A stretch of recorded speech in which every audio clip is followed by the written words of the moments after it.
The following program on PBS 39 is made possible in part by Excellence lives here in northeastern Indiana. It's reflected in more than 200 nationally recognized degrees. It drives our Division I sports. It's alive in our campus life. Excellence has a name, IPFW. Around our campus, around the country, around the world. Excellence lives here. Indiana University, Purdue University, Fort Wayne. One university, two great names. For nearly 60 years, Arts United has worked to bring the rich, diverse talents of our region together through support of the arts, socially, culturally, and economically. Arts United, providing a home for the arts in Northeast Indiana.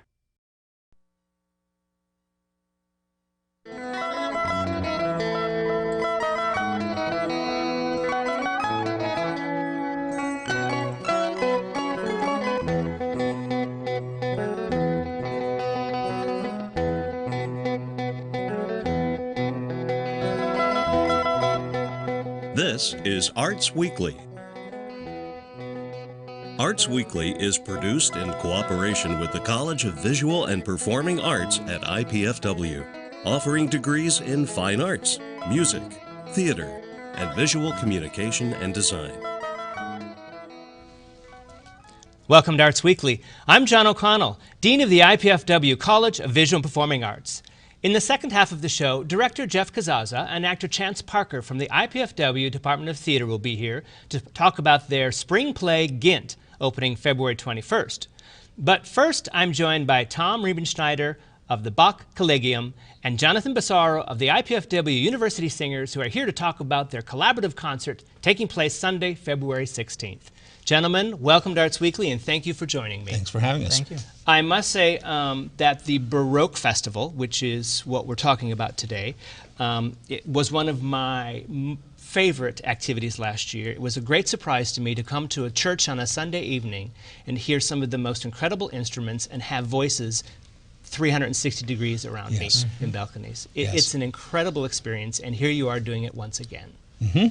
And so, Thomas, tell me a little bit about the history of the Bach Collegium. The Bach Collegium started 12 years ago by Dr. Daniel Reuning, and it was his goal to present music, particularly of Bach, but also from the Baroque period and other periods, in the style that it probably was performed when it was written. So that means using period instruments and singing in a style that represents, you know, a Baroque kind of approach to the singing. Do we have evidence of how it was played? How do we know what The that period evidence- is? I mean, because we're talking about 1700s to 1800s. In this case, in this concert, we're talking about 1500s. 1500s. To the 70s, so it goes a wider space even than that. What was the Baroque period?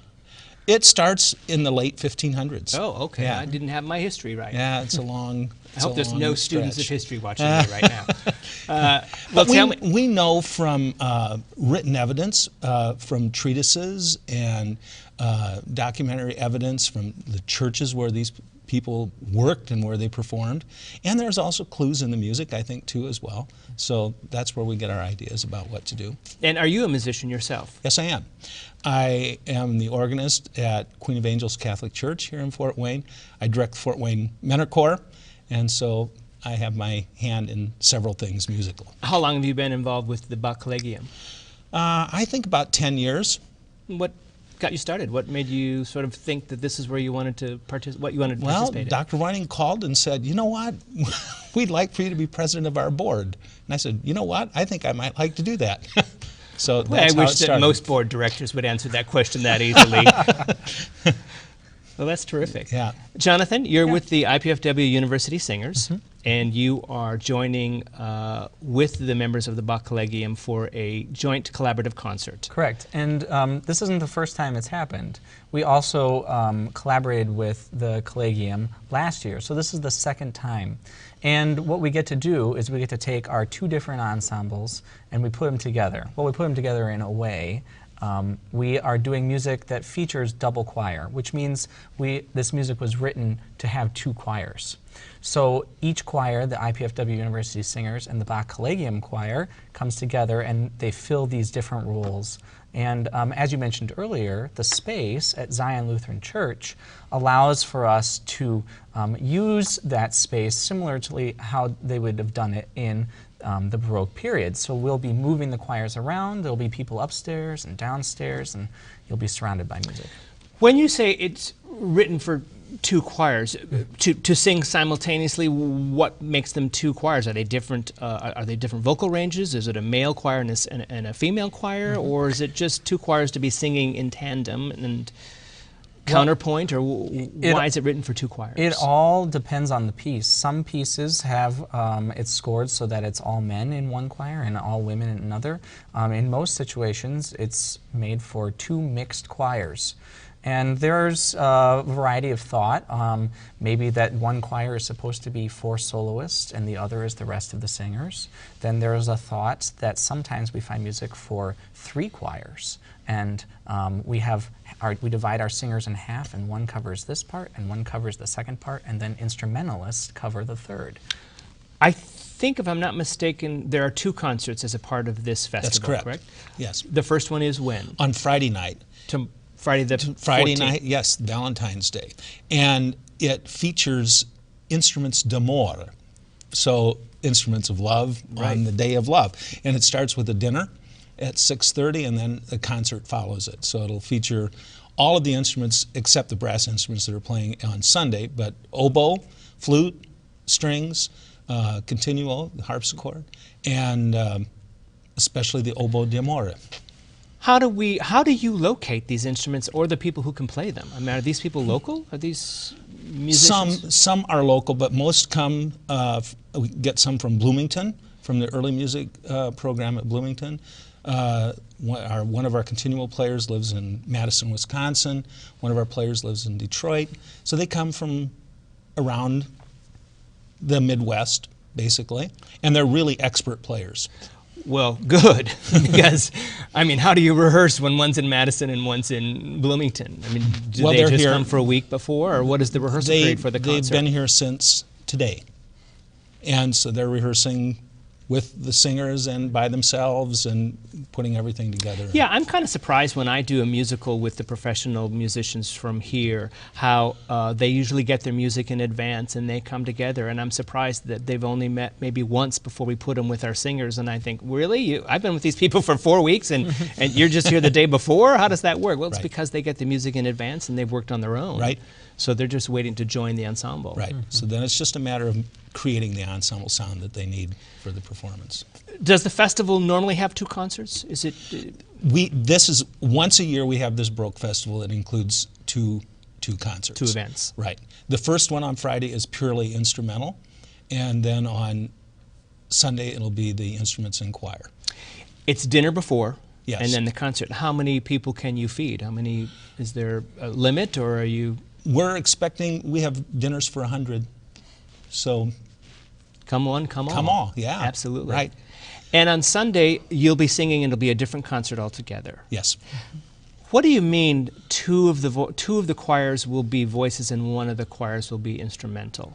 Is that the norm, or that's what you're doing for this concert in particular? Well, the music of the Baroque is rather flexible. It allows for a part to be able either doubled, so perhaps our instrumentalist will play the same part as a choir, and then it also allows that the instrumentalists could take a part themselves. And what that does is it opens possibilities. When this music was written, they might not have had the people necessary to cover all the parts all the time, and so it's standard practice where instrumentalists can cover vocal parts can cover instrumental parts. Well, when will you rehearse with the instrumentalists who are here from all points of the earth? Well, we start tonight putting the choirs together, and then on Saturday we have a lot of rehearsal time with instrumentalists and singers together, and then a little more on Sunday before our concert. And is this in English, Latin, German? What are the languages of the music that you'll be singing? We're singing music in a variety of languages.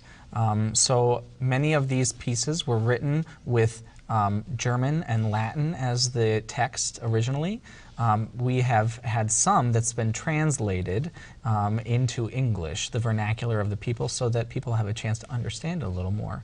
One of those pieces, the Te Deum, is by Harmonius Praetorius, and the person who arranged that is actually coming to the performance. It's the first time it's been performed in English, and the arranger is coming from California to the performance. So we're having a world premiere this Sunday as part of Yes. the Baroque Festival. That's right. Well, congratulations. That's very exciting. I hope that we can get that message out. And that piece is for 4 choirs. It's huge. It's a huge piece. Very big piece. Well, are we Yes. providing 3 and 1 or 2 and 2 or? We're going to sort of divide and conquer. So we'll have members from the IPFW University Singers that cover one of the choirs, and then the Collegium is dividing themselves, and then the instrumentalists are filling the other parts. And this is Sunday afternoon or Sunday evening? This is Sunday at 7 o'clock. 7 o'clock. Yes. Thank you, Tom. All right, let's get the particulars out before we run out of time. Friday night first, the dinner and instrumental concert d'amore is at the Redeemer Lutheran Church at 6:30 p.m. Correct. That includes dinner And the concert. Following. Yes. And then we have the Baroque Festival finale concert with the IPFW University Singers at the Zion Lutheran Church, Sunday, February 16th at 7 p.m. Correct. Ticket information for that is 260-485-2143. That's 260-485-2143. Or you can always go to www.bachcollegium.org. Yes. Correct? Yes. To get tickets. Well, I would encourage everyone to get tickets because, as I said at the beginning of our segment, I thought the concert was stunning last year. And Yes. I can't wait. I have to do something, but I hope to get to one or more of the concerts this weekend. It's as much fun to watch as it is to hear because we have some fascinating instruments in the program. And How many instrumentalists do you have? How many will be Well, we playing? have 4 or 5 brass players with a cornetto, which we've never had in Fort Wayne before at a concert, and it's a very interesting instrument. Then we have Baroque oboe, Baroque bassoon, recorder, strings, 3 strings, and then continuo with the bass and the cello, and we have gambas, viola gambas. Oh. So it's a wide assortment of harpsichord. Professor Melanie Bookout plays the viola Yes, she gamba. does. And she'll be Yes. playing on Well, Sunday. gentlemen, good luck. And you've got a lot of work ahead of yourselves in the next 3 days. But I know it will pay off, and it'll be a wonderful experience for everyone who attends. Thank you for joining me on Arts Weekly. Thanks for having us. After this short break, we'll hear more about the IPFW Department of Theater's production of Gint. So please take this minute to view our performance calendar of what's coming up in our area. We'll be right back with Jeff Gazaza and Chance Parker.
Gint, a tale that unfolds like a strange dream presented in a theatrical and imaginative manner, is an adaptation of Heinrich Ibsen's poetic drama, Peer Gynt.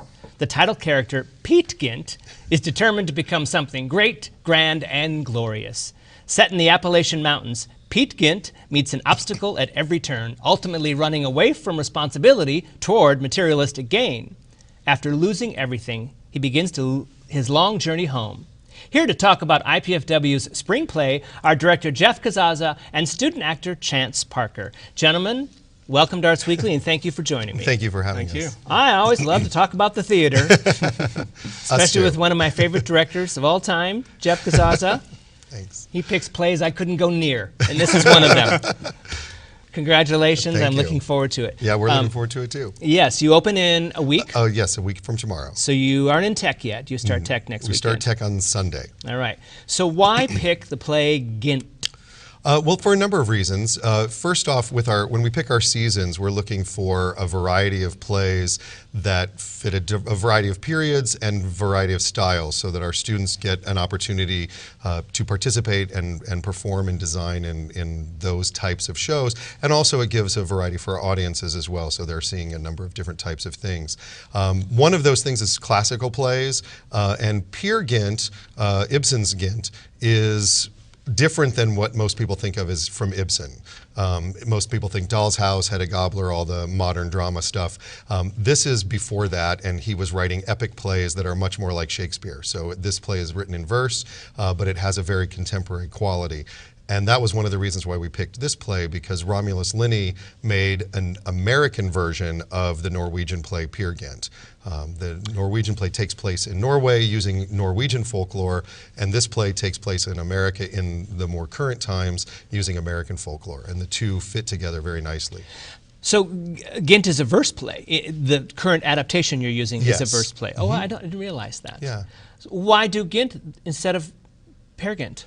Well, I think one of the reasons is because this is much more Americanized, and so audiences that might be afraid of that will not. I don't know Norwegian mythology, so I'm going to kind of steer clear of that. But by doing Gint, it's a little bit shorter. The original, Ibsen's play probably runs about 4 hours, and that can be rather long. But also Especially the Norwegian dramatist. But it also, when he wrote it, it wasn't necessarily to be produced originally, because it's fantastical. It takes place in multiple locations, dreamlike qualities, so very difficult to produce. And the same thing holds true for this play. I saw a production of it at the Great Guthrie Theater in the late 1970s. I don't remember it being 4 hours, but I do remember it being pretty funny. Yes. Being surprisingly funny. So even though he's sort of known for his drama, there was a fair amount of humor in the production that I remember. Yes, and it is very funny. And I think in our production, hopefully, we think it's very funny as well. And there's a lot of crazy things that happen. For instance, you saw the Troll King. Right. In that, and that translates into the Appalachian mythology as hog kings. So they're razorback hogs that live in the caves, and then we have to create those on stage in the same way that they created the trolls in Careful Peer now, I Gynt. spent some time in Arkansas with the razorback and the razorback hogs. So yeah, and that's I think what becomes very exciting, because it becomes very theatrical. Well, nice transition. I have to say I would celebrate you as a director, Jeff, because of your theatricality. So I want to go to the video clip that we have about this hog event that you have on the play, where actors are playing hogs, people are mounting hogs, they're riding them. I don't know what they're doing. Let's look at this video, and Jeff can explain to us what we're seeing after we see it. Well, we're going to see the video sorry. first.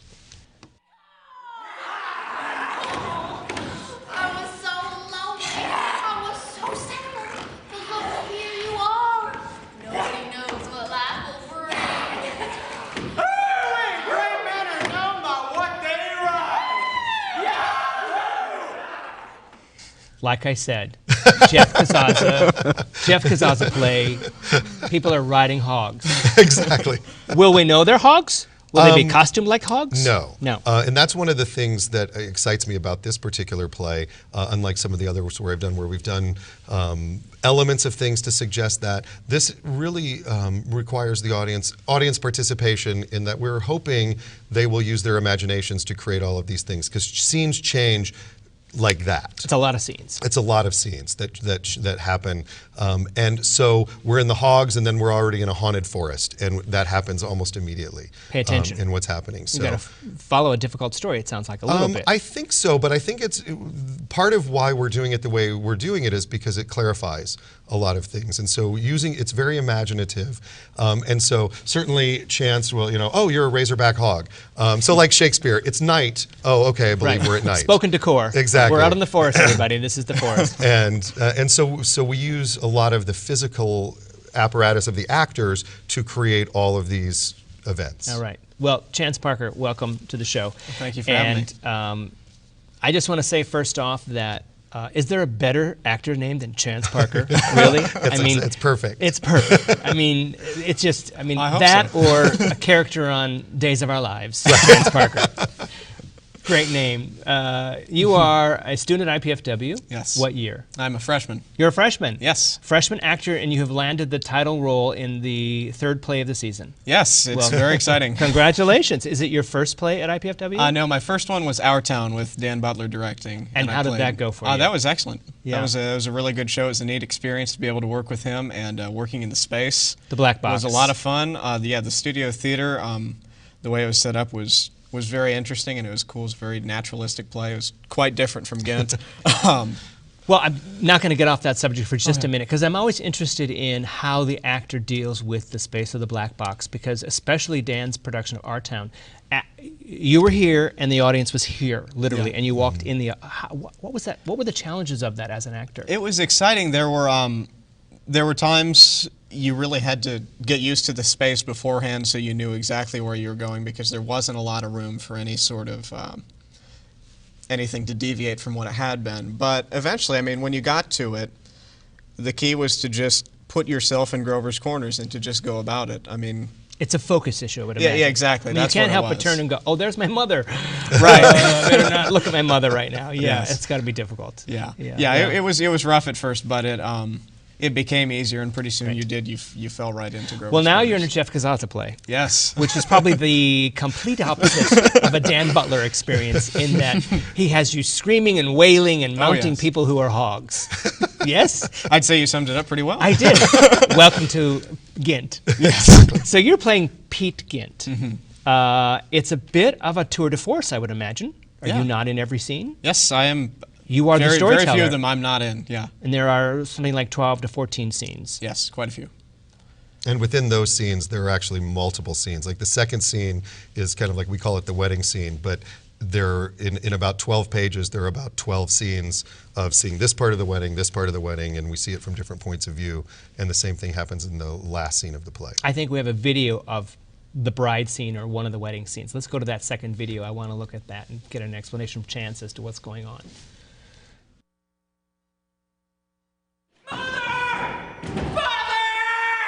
What? Pete Ghent! What, is he okay? He took my bride! Look up there on the ridge! Oh! He's got Hester! He stole the bride! Right out of the bedroom. Oh, he got her over his shoulder. Like a sack of potatoes. He stole my bride! Get the law! Track him down. Throw him in jail. Look at him go! I wish he'd fall and break his neck. Careful, son. Be careful. So, someone has stolen a bride? I have no idea who You have stolen Pete Ghent, the bride stealer. What happened? Well, in that scene, that's right after after Sally Vicks, the main love interest of the play, after she's scorned me after I've completely messed up, which you'll see. Pete messes up a lot. That's after I've completely messed up, and I've gone to help Chase Francis, who is in that. I've gone to help his character find his wife, who has locked him out of her bedroom. Pete decides that's a good moment to steal her away to the mountains and take her away, and that's where the scene picks up. Is it a large cast? Because I'd imagine if you... Now, you're telling this whole story of your life, Yes. really. So it requires a fair amount of characters. Is it a large cast?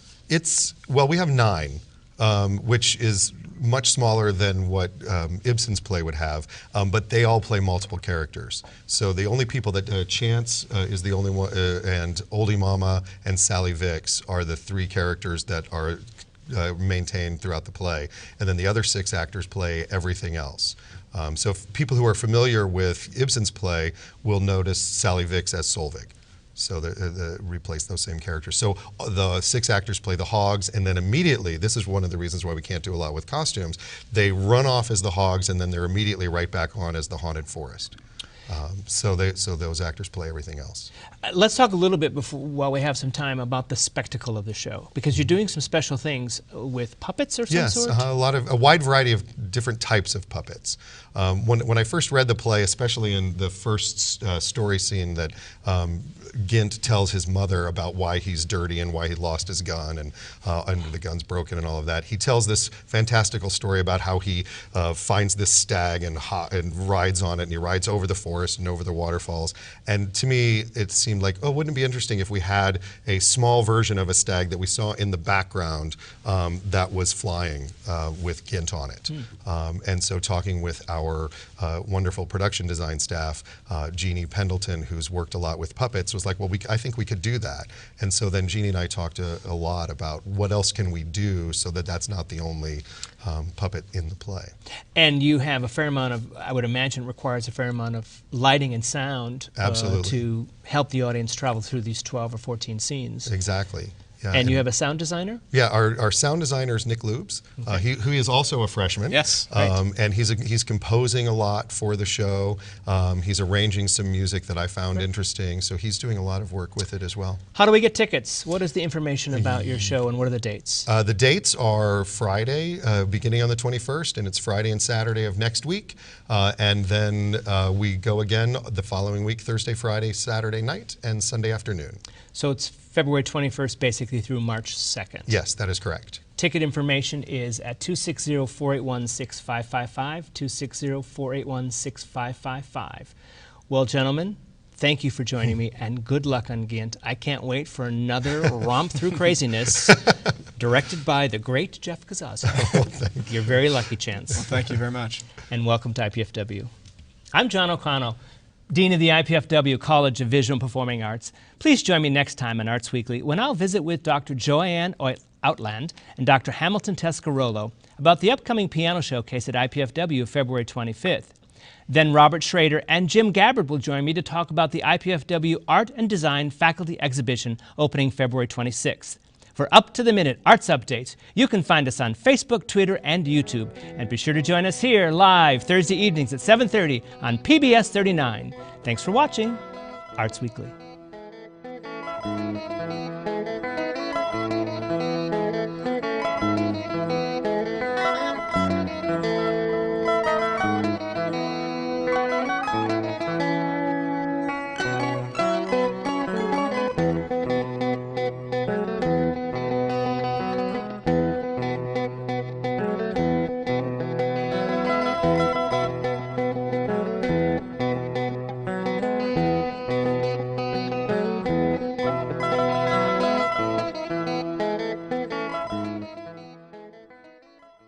The preceding program on PBS 39 was made possible in part by Excellence lives here in northeastern Indiana.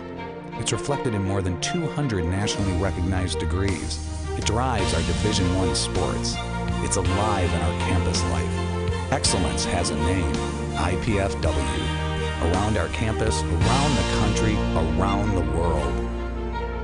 Excellence lives here. Indiana University, Purdue University, Fort Wayne. One university, two great names. For nearly 60 years, Arts United has worked to bring the rich, diverse talents of our region together through support of the arts, socially, culturally, and economically. Arts United, providing a home for the arts in Northeast Indiana.